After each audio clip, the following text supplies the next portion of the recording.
Potato Baji ഉണ്ടാക്കാനായിട്ട് പോവുകയാണേ. അതിന് വേണ്ടിയിട്ട് ഞാൻ കുറച്ച് പൊട്ടറ്റോ അരിഞ്ഞിട്ടിട്ടുണ്ട്. അതിൻ്റെ കൂടെ അതിന് വേണ്ടി ഒരു കൂട്ടും ചേർത്തിട്ടുണ്ട്. ഈ കൂട്ട് എന്തൊക്കെയാണെന്ന് പറഞ്ഞാൽ കടലമാവ്, മൈദമാവ്, അല്പം മുളക് പൊടി, അല്പം കായപ്പൊടി, ഉപ്പ്, ഇത്രയും ചേർത്ത് ഞാനൊരു കൂട്ട് ഉണ്ടാക്കിയിട്ടുണ്ട്.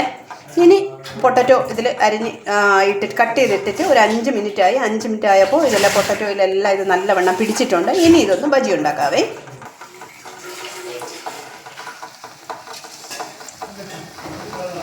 ഇതാ പൊട്ടറ്റോ അതിലോട്ട് തിളച്ച എണ്ണയിൽ അങ്ങോട്ട് ഇടുവാണേ. പൊട്ടറ്റോ നല്ലവണ്ണം ഒന്ന് വേവട്ടെ.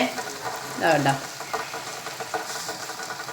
ഇത് ഒരു 5 മിനിറ്റ് കിടക്കുമ്പോൾ തന്നെ, 5 മിനിറ്റ് വേണ്ട, ഒരു 3 മിനിറ്റ് ആകുമ്പോൾ തന്നെ മറച്ച് നമുക്കിടാം. അത് കഴിഞ്ഞിട്ട് ഒരു 2 മിനിറ്റ് കൂടെ കഴിയുമ്പോൾ വെന്ത് കിട്ടുകയും ചെയ്യും. ഇതൊന്ന് വേവട്ടെ. ഒരു സൈഡ് നല്ലവണ്ണം വെന്ത് വരുന്നുണ്ട്. ഇതൊന്ന് മറിച്ചിടാമേ.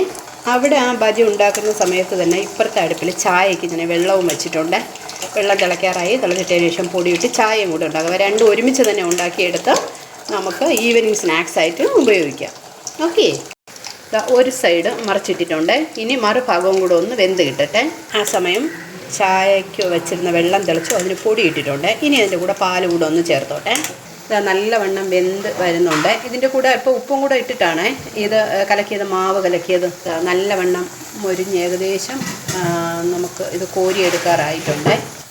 നല്ലവണ്ണം മൊരിഞ്ഞ് വന്നിട്ടുണ്ട്. ഇനി ഇതിനങ്ങോട്ട് മാറ്റിയിട്ട് ബാക്കിയുള്ളതും കൂടെ പറക്കിയിട്ടാവേ.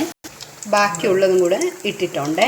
ഇതും ഒന്ന് അതുപോലെ 2 സൈഡ് വെന്തതിന് ശേഷം നമുക്ക് കോരിയെടുക്കാം. ഇതും ഒരു സൈഡ് വെന്തിട്ടുണ്ട്, അടുത്ത മറു സൈഡ് മറിച്ചിട്ടിട്ടുണ്ട്. ആ സമയം ചായയൊക്കെ നല്ലവണ്ണം റെഡിയായി. ഇനി ഇത് മാറ്റിയിടും ചായയും സ്നാക്സുമായിട്ട് നമുക്ക് കഴിക്കാൻ പറ്റും.